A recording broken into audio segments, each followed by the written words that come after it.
And I would also love to know, do you think that the dichotomy of beauty and sublimity is appropriate for a Christian aesthetic?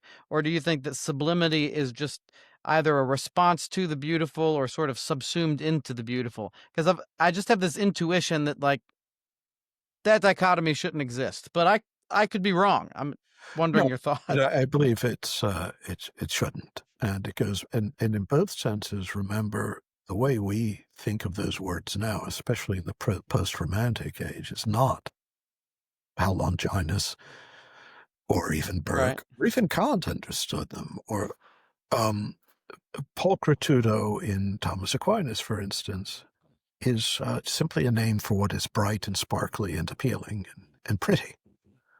There's no transcendental of beauty in Thomas, as far as I can tell, or to the degree there is, it's subsumed under the good. Hmm. Um, what's the Longinus? The beautiful is the agreeable, the affectively agreeable in many ways, whereas the sublime is the plain, the nobly plain. It doesn't mean the overwhelming. I mean, we think of the sublime principally because, of course, when Kant talks about the sublime, and for him it goes beyond being an aesthetic category and becomes an analogy, or rather, an analogy of the moral, of the noumenal. Right. Right. But he talks about the dynamical sublime or the natural sublime, and then the arithmetical sublime. And in both senses, you're being overwhelmed by more than you can take in. It's almost a surfeit of a surfeit of intuition overflowing your intentional capacities, or like Hmm. Jean-Luc Marion's saturated phenomenon. Like a That's not what, thunderstorm. right. Something like That's not what the sublime originally was when you look from right up into early modernity, Warburton and others.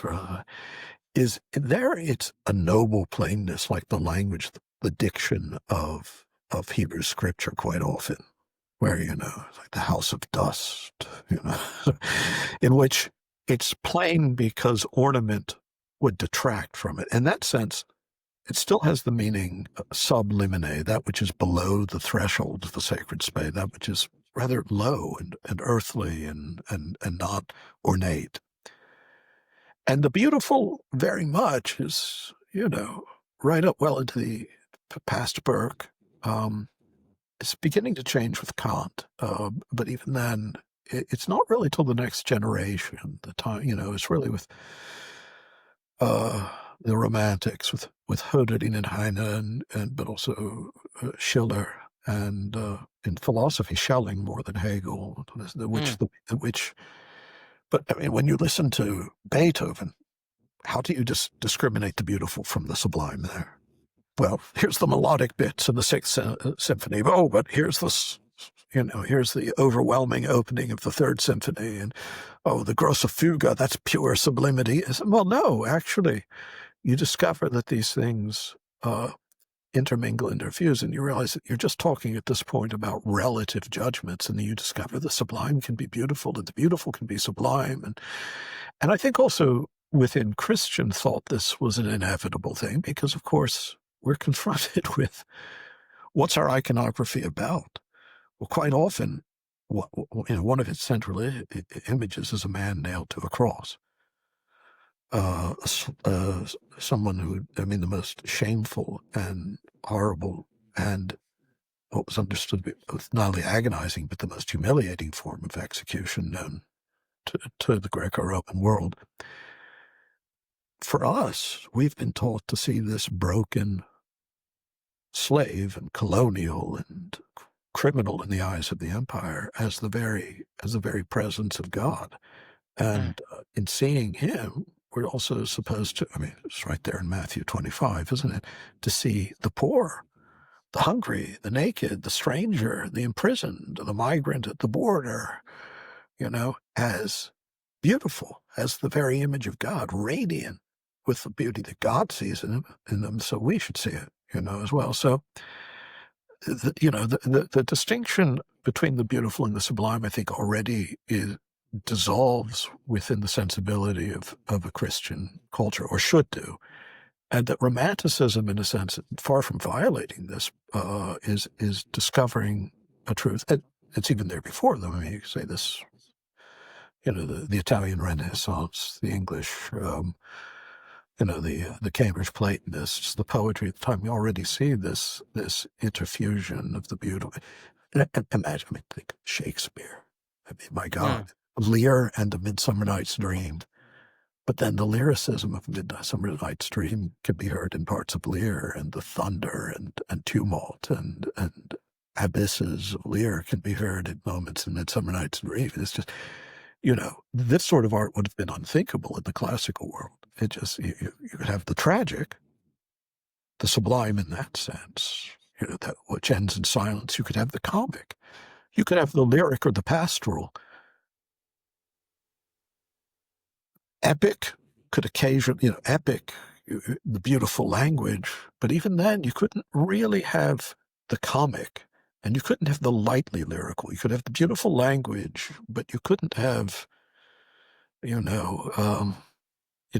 Macbeth talking about hath a pleasant seat, this lovely sort of lyric, or Antony and Cleopatra, the famous description of the barge, Hmm. So I think to make a simple question as complicated as I possibly can in answering it, I'd say that That's those great. distinctions in 1,000 different ways have broken down in the history of Western culture, and this is a good thing, in part for reasons having to do with the special nature of the Christian narrative of what is beautiful, what is not. Because we are luckily the inheritors of that decadent post-Byzantine, Renaissance and classical and romantic period in the development of Western aesthetics. So it's like when you talk about the transcendentals, like in Thomas Aquinas, for example, if you go all the way back to the Dionysian corpus in the Yeah, names of God, goodness, truth, and beauty aren't the only three names. There's also difference. There's yeah, love. right. So Yeah, maybe it's a stupid question. Forgive me if it's a stupid question, but is there any reason that like love wouldn't be convertible with beauty in the same way that beauty for like Thomas would be convertible with truth? Like, could love and beauty be convertible, or I is would there think like so. something I'm Yeah. misunderstanding? No, they'd have to be convertible, wouldn't they? I mean, if you say God is love, and therefore it is one of the true names of God, it's a metaphysical axiom, right? That it has to be absolutely God is infinite and simple. That all the names of God are convertible with one another in the infinite essence of God, and so in our experience, and I always, is there a phenomenal, I mean, I tend to think that every metaphysics justifies itself as an attempt to understand the conditions of experience. So there has to be a phenomenological warrant for this, just as, pointed out that you can actually experience the convergence of the transcendentals. The more you follow one, the more you find it converging with and ultimately coinciding with another. You can find goodness, holiness, charity evokes the same response as beauty. You find it beautiful, it moves you the way beauty does, or the beautiful can seem to you, truth is beauty, whether the beauty is truth, sorry. That experience is a phenomenological given, and I think that's true of love as well. I mean, the more ardent your love, the more beautiful the object of your love, but all the experience of love, right? So even at the affective or even psychological level, you can already experience something of that coincidence. But as a metaphysical proposition, it seems to me that you're more or less bound to say yes. Because then that God is the beautiful. God is love. God. These all must refer to the same simple reality. right? Because see, then maybe this is a crude misunderstanding. Maybe I'm trying to bring it way down too much, but then I think as I'm trying to go back to the question of why is that thing ugly and why is that thing beautiful? Then if beauty is convertible to love, is there something about love that just demonstrates why something is ugly? Because like some of this ridiculous music. And again, I don't want to throw out the avant-garde because some of it is great. I'm a huge Messiaen fan, Penderecki, all those guys. See, But I'm not so big on Penderecki. I have to yeah, confess. I find what about his St. Luke's Passion? I thought it was a little banal at times, but it has its moments. Yeah. All right. But go on. Yeah. You know, but nonetheless, the thought is there seems to be something loving or Yeah. about a love that causes their innovation. I have a friend, Tom, who says that normally artistically innovation for innovation's sake is horrible, but if you really want to innovate, just love two traditions as much as you can.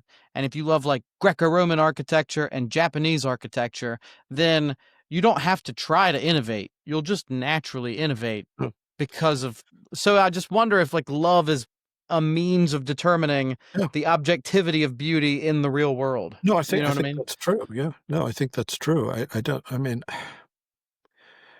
uh, and I think it's palpable. I mean, I think you see it. Palpable means you can feel it, but I mean, I think it's visible, palpable, audible. As you can see, uh, which arts are acts of love or acts of love searching for its proper object and its perfect and its proper expression. And you can see where irony has entirely crowded love out, Hmm. or we're just an absolute absence of talent. You can make a good living as an artist without any trace of talent now because, it's the artifact as a fetish that is worth money. Hello, everyone. Would you please consider supporting me on Patreon? I'm really enjoying making this podcast as a means of having interesting conversations with people in the arts and those who are interested in promoting beauty, especially in the liturgical arts. But I'm also doing this as a means of trying to help support my family. So if you would prayerfully consider supporting me on Patreon, it would mean the world to me. The first 20 people in the United States who sign up at any financial level, be that the $5 level or above, will get a free copy of my CD, Bach's Organ Mass, recorded on the Trost organ in Waltershausen. Thank you for your support.